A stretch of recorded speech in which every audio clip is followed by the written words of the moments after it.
அல்லாஹ்வுடைய தூதர் கூறுவது, இந்த உலகத்தை விட்டு அல்லாஹ்வுடைய தூதர் பிரிய போகிறார்கள் என்ற செய்தியை. அல்லாஹ்வுடைய தூதருடைய பிரிவை ஏற்க முடியாமல் அபூபக்கர் அழுகிறார் ரலியல்லாஹு அன்ஹு. மரண தருவாய் வருகிறது. அல்லாஹ்வுடைய தூதர் மரணித்து விட்டார்கள். எல்லா நபித்தோழர்களும் கவலையில் இருக்கிறார்கள்.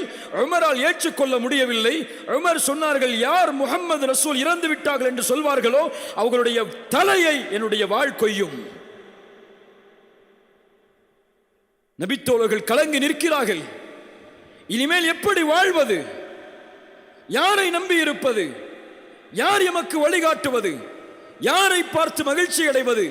யாருக்காக எம் உயிரை அர்ப்பணிப்பது என்று கலங்கி நிற்கிறார்கள் எல்லா நபித்தோழர்களும். எப்போதும் கலங்காத அபூபக்கர், எப்போதும் கலங்கக்கூடிய அபூபக்கர் அந்த சபைக்கு வருகிறார் கலங்காமல். வந்து பார்க்கிறார் முஹம்மது ரசூலை. அவருடைய கண்ணில் ஒரு சொட்டு கண்ணீர் வரவில்லை. தன் நண்பன், தன் தோழர், தன் தூதர், தன் நேசர் ஒரு நாள் அவருடைய வாழ்க்கையில் இல்லை முஹம்மது ரசூலை பிரிந்ததாக. அவ்வளவு பெரிய இழப்பு. வந்து நிற்கிறார்கள். அல்லாஹ்வுடைய தூதருடைய ஜனாசா திறக்கிறார்கள். முத்தமிட்டார்கள். உயிரோடு இருக்கும் போதும் மணந்தீர்கள், இறந்ததற்கு பிறகும் மணந்து கொண்டிருக்கிறீர்கள். என் தோழரே, என் தூதரே, என் நேசரே. அவ்வளவுதான்.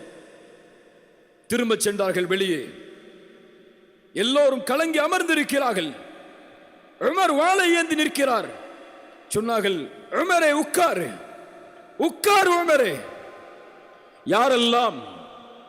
யாரெல்லாம் முஹம்மதை வணங்கினீர்களோ இதோ முஹம்மது இறந்து விட்டார். யாரெல்லாம் படைத்த இறைவனை வணங்கினீர்களோ வல்லாஹு ஹய்யுன் லா யமூத், அவன் உயிருள்ளவன், ஒருபோதும் மரணிக்க மாட்டான். இந்த வீரத்தை கொடுத்தது எது? இந்த ஆற்றலை கொடுத்தது எது?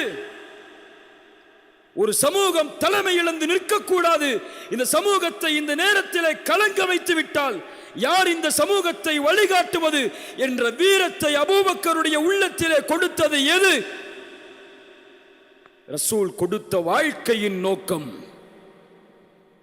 ரசூல் கொடுத்த வாழ்க்கையின் குறிக்கோள், லட்சியம்.